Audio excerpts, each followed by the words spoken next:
जैसा कि आप जानते हैं, यह प्रशिक्षण पुस्तिका के रूप में भी उपलब्ध है और मैं उसी पुस्तिका से कुछ अंश यहाँ पर प्रस्तुत कर रहा हूँ ताकि जो लोग उस पुस्तिका को नहीं पढ़ सके वो भी कुछ जानकारी हासिल कर सके और उसे अपने जीवन में सदुपयोग कर सके। जनमत पार्टी के संबंध में, जनमत पार्टी क्या है?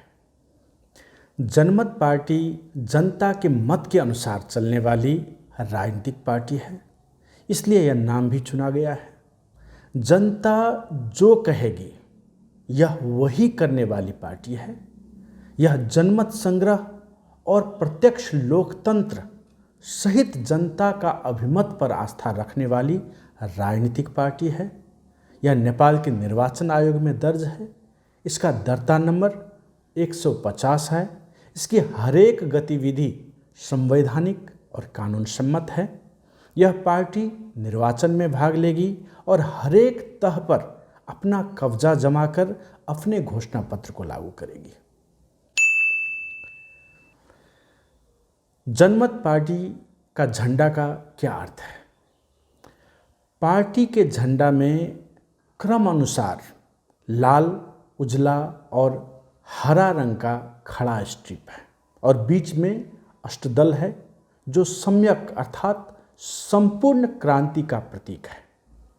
सम्यक क्रांति का मतलब 8 आयाम में क्रांति है, अर्थात राजनीतिक, सामाजिक, आर्थिक, सांस्कृतिक, शैक्षिक, वैचारिक, वातावरणीय और आध्यात्मिक आयाम में क्रांति है।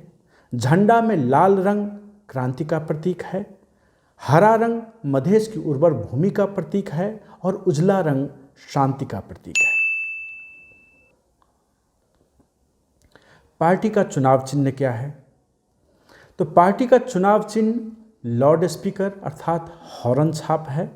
लाउड स्पीकर छाप आंदोलन, अभियान और जागृति का प्रतीक है। जनता की आवाज़ लाउड स्पीकर छाप, घर घर की आवाज़ लाउड स्पीकर छाप, शोषितों की आवाज़ लाउड स्पीकर छाप, मुक्ति की आवाज़ लाउड स्पीकर छाप, आंदोलन का आगाज़ लाउड स्पीकर छाप जैसे नारे इसलिए भी उपयुक्त हैं। और इनके नारों में जनमत दे, सारे अधिकार ले, सबको देखे बार बार, जनमत पार्टी अब की बार, सामुदायिक स्वराज लाएंगे, जनता राज बनाएंगे, भ्रष्टाचार मिटाएंगे, 10 लाख रोजगारी दिलवाएंगे आदि हैं। कुछ नारा आप सभी भी बना सकते हैं। जनमत पार्टी का राजनीतिक सिद्धांत क्या है? तो जनमत पार्टी का राजनीतिक सिद्धांत सामुदायिक स्वराज है। सामुदायिक स्वराज है। इसका आधार स्तंभ जन संप्रभुता, लोकतंत्र, सामाजिक न्याय और समाजवाद है। जनमत पार्टी सामुदायिक स्वराज लाना चाहती है जहां हरेक जनता को यह लगे कि नहीं, यह मेरा ही शासन है, यह मेरा ही राज है, किसी दूसरे समुदाय, नेता, पार्टी या कर्मचारी का नहीं। उसी को सामुदायिक स्वराज कहा जाता है। जनमत पार्टी का एजेंडा क्या है? जनमत पार्टी क्या करेगी? तो यह 15 बूंदे फ्लेक्स प्रिंट में भी दिया गया है, जिसे आप सभी को दिखाकर उसे वर्णन करना है। आप अपनी भाषा में वर्णन कर सकते हैं, कोई दिक्कत नहीं है।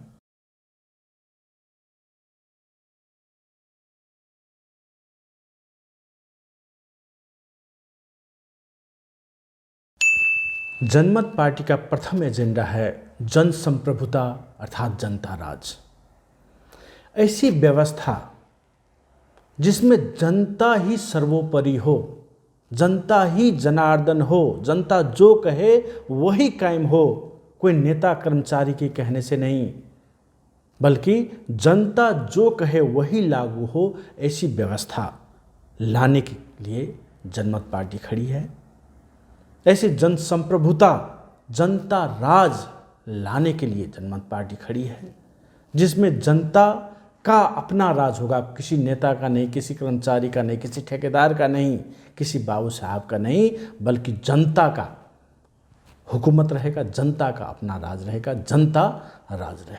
और नेताओं की मनोमानी वाला राज खत्म होगा और जनता का अपना राज कायम होगा। जनता जो कहेगी वही नेताओं को भी करना पड़ेगा, वही कर्मचारियों को भी करना पड़े, ऐसी व्यवस्था हम सब लाना चाहते हैं। दूसरी बात है राइट टू रिकॉल। जनमत पार्टी राइट टू रिकॉल अर्थात जनप्रतिनिधि को वापस बुला सकने का अधिकार संस्थागत करना चाहती है। अभी क्या होता है, जनता एक बार अपना अधिकार प्रयोग करती है निर्वाचन में और जनप्रतिनिधि चुना जाता है, और उसके बाद एक दिन, उस निर्वाचन के दिन के बाद वह जनप्रतिनिधि जनता के नियंत्रण में नहीं रहता है। वो अपना मनोमानी करने लगता है, जनता पे ही दमन शोषण करने लगता है, जनता पे ही लाखों अत्याचार ढाने लगता है, और जनता पूरा 5 बरस अगले निर्वाचन तक पूरा छटपटाती रहती है लेकिन कुछ कर नहीं सकती। और इधर जनप्रतिनिधि उन पर अनेकों अत्याचार करते रहते हैं, अनेकों भ्रष्टाचार करते रहते हैं, अनेकों दमन शोषण और विभेद करते रहते हैं। लेकिन राइट टू रिकॉल अर्थात वापस बुला सकने का अधिकार जनता के पास में निहित रहने पर जब भी जनता चाहेगी, एक बार जीत गया तो क्या हुआ, जब भी वह पुनः जनता की बातों को नहीं सुनने लगे, जनता पर उल्टा दमन शोषण करने लगे, ज़्यादा भ्रष्टाचार करने लगे, तो जनता जब चाहेगी उसे वापस बुला सकते हैं। फिर से 5 वर्ष इंतजार करने की कोई ज़रूरत नहीं है। ऐसे अधिकार, राइट टू रिकॉल का अधिकार, वापस बुलाने का अधिकार हम सब जनता के हाथों में देना चाहते हैं, ताकि जनता राज कायम हो सके, सबसे पावरफुल जनता हो सके, कोई नेता या कर्मचारी नहीं। जनमत पार्टी का यह एजेंडा है। तीसरा एजेंडा है आत्मनिर्णय का अधिकार।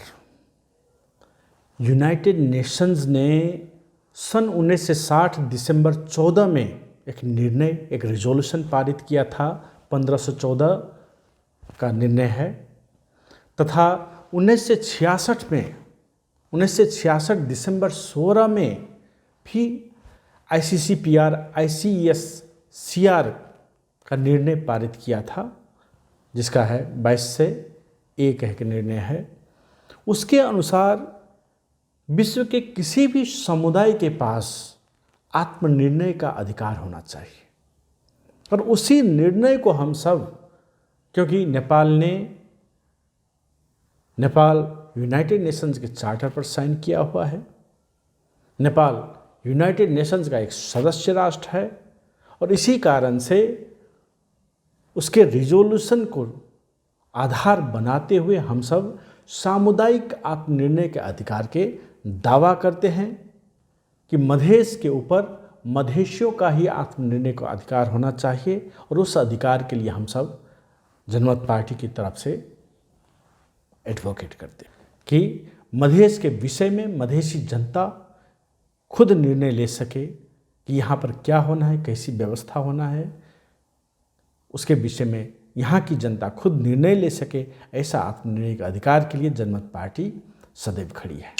जनमत पार्टी प्रत्यक्ष लोकतंत्र के लिए खड़ी है। प्रत्यक्ष लोकतंत्र में जनता के द्वारा जनमत संग्रह करा के हो या विभिन्न माध्यम से जन अभिमत लेकर शासन किया जाता है। खास करके जो विषय राष्ट्रीय सरोकार का विषय होता है, उस विषय में जनता से राय लेकर जनमत संग्रह कराकर ही निर्णय होना चाहिए। इस पर जनमत पार्टी की आस्था रही है, और इसीलिए जनमत पार्टी ने अपने व्यवस्था में यह प्रावधान रखा है कि अगर किसी भी विषय पर 5 लाख हस्ताक्षर करके अगर वह पेश किया जाता है संसद में, तो नेपाल के संसद को उस विषय पर जनमत संग्रह कराना पड़ेगा। ऐसे प्रावधान लाने के लिए जनमत पार्टी खड़ी है, और यह कोई हमारे लिए नई व्यवस्था नहीं है। स्विट्जरलैंड में भी ऐसा होता है कि 1 लाख अगर हस्ताक्षर संकलन करके किसी भी विषय पर वहाँ के संसद में पेश किया जाता है, दिया जाता है, तो उस विषय में वहाँ की सरकार को जनमत संग्रह कराना पड़ता है। तो उस हिसाब से हम सब भी यहाँ 5 लाख हस्ताक्षर संकलन करके अगर किसी भी विषय पर दिया जाता है तो उस विषय पर नेपाल सरकार को जनमत संग्रह कराना पड़े, ऐसी व्यवस्था के लिए जनमत पार्टी खड़ी है। और यह याद रखने की बात है कि यह प्रत्यक्ष लोकतंत्र सिर्फ राष्ट्रीय सरकार के विषय में नहीं और खाली राष्ट्रीय स्तर पर ही नहीं, बल्कि प्रत्यक्ष लोकतंत्र हम सब स्थानीय स्तर तक लागू कराने के पक्ष में है। आजकल मोबाइल की ज़माना है, ये नहीं कि हर एक बार जनमत संग्रह कराने के लिए वोटिंग ही करना पड़ेगा, बैलेट पेपर छपा कर ही करना पड़ेगा, ऐसी बात नहीं है। स्थानीय स्तर पर मान लीजिए हर एक आदमी को एक सिम कार्ड दिया जाता है, आधिकारिक रूप में एक सिम कार्ड दिया जाता है और उस सिम कार्ड के जरिए ही एक वार्ड में वोटिंग किया जा सकता है कि कौन सा परियोजना लागू करना है, क्या चीज़ बनाना है, क्या निर्णय लेना है बड़ा स्तर पर। उसी मार्फत उस मोबाइल के द्वारा वोटिंग करा के ही निर्णय लिया जा सकता, वह भी एक प्रत्यक्ष लोकतंत्र का डिजिटल स्वरूप है। उसको भी हम सब लागू कर सकते हैं ताकि वहाँ के ठेकेदार, वहाँ के जनप्रतिनिधि अपने हिसाब से मनमानी नहीं करे, बल्कि जनता जो चाहती है वही करे। उसको लागू करने का जरिया भी यह प्रत्यक्ष लोकतंत्र है, उसको हम सब ऐसे लागू कर सकते हैं। जनमत पार्टी का 5वां एजेंडा है भ्रष्टाचार नियंत्रण। जन लोकपाल जैसे संयंत्र हो या अख्तियार दुरुपयोग को और भी प्रभावकारी बनाकर हो या आरटीआई जो संयंत्र है उसको और भी कड़ाई के साथ लागू करके हो, अनेकों संयंत्र को सशक्तिकरण करके हम सब भ्रष्टाचार को उन्मूलन करने की दिशा में लगेंगे, क्योंकि हमारे समाज को आज भ्रष्टाचार ने ही खोखला कर दिया है। चाहे योजना कितने भी अच्छा क्यों न हो, कितना भी अच्छा प्लान क्यों न लाया जाए, जब तक भ्रष्टाचार कायम रहेगा तब तक तरक्की उन्नति नहीं हो सकती। जनमत पार्टी इसीलिए भ्रष्टाचार को जड़ से ही उन्मूलन करने के लिए खड़ी है। 6ठा एजेंडा है जनमत पार्टी का मधेश में 10 लाख रोजगारी सृजना करना।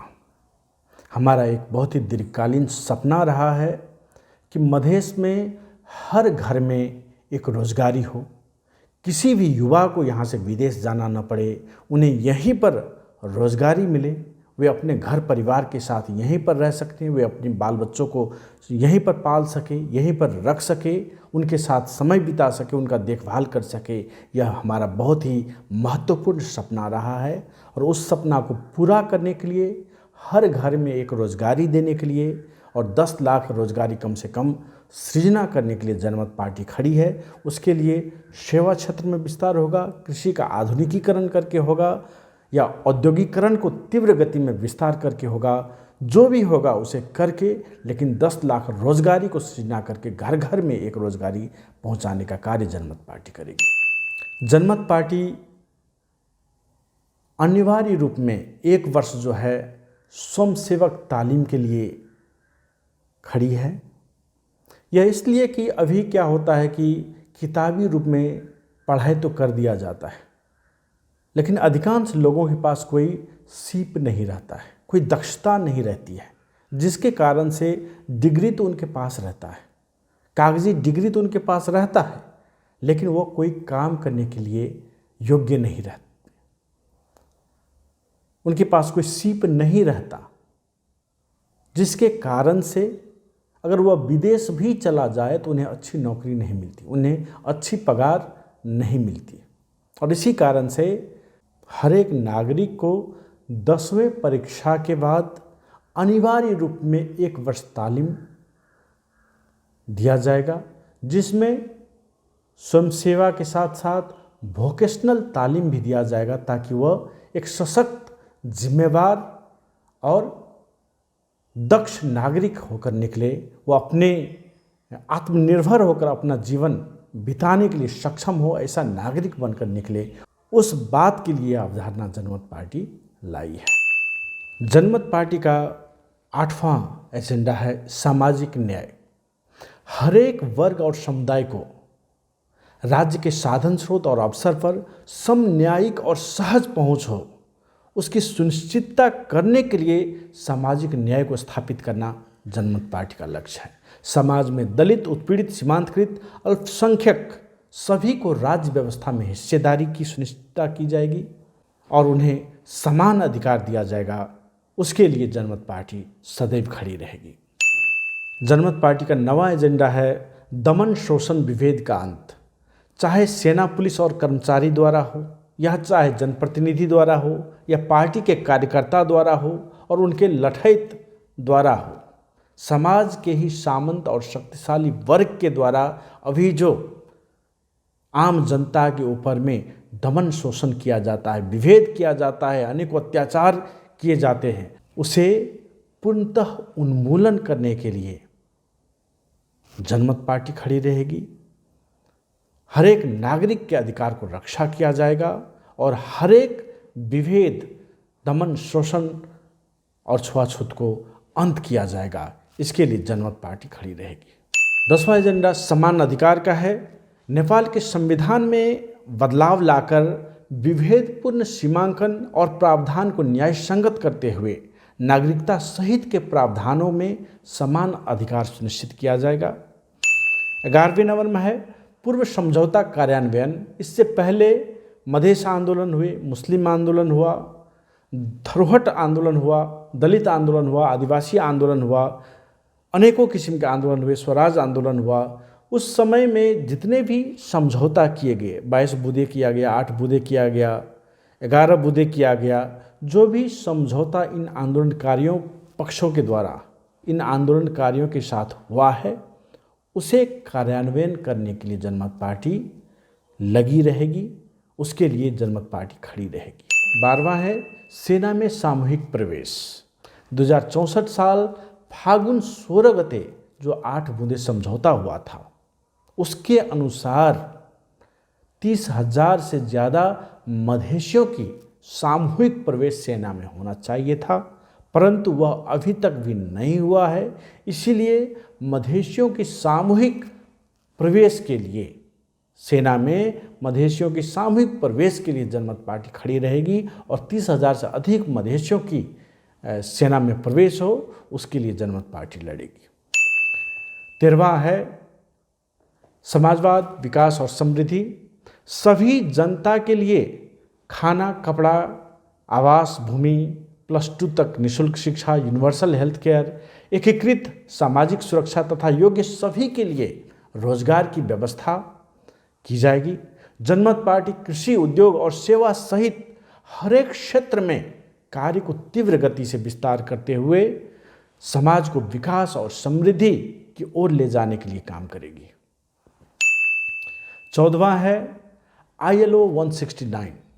ILO 169 को कार्यान्वयन कर साधन स्रोत पर मधेशियों का अग्राधिकार कायम किया जाएगा। जल, जमीन, जंगल और खान सहित के साधन स्रोत पर सबसे पहले स्थानीय आदिवासी समुदाय का अधिकार कायम किया जाएगा। और 15वां है वातावरण संरक्षण।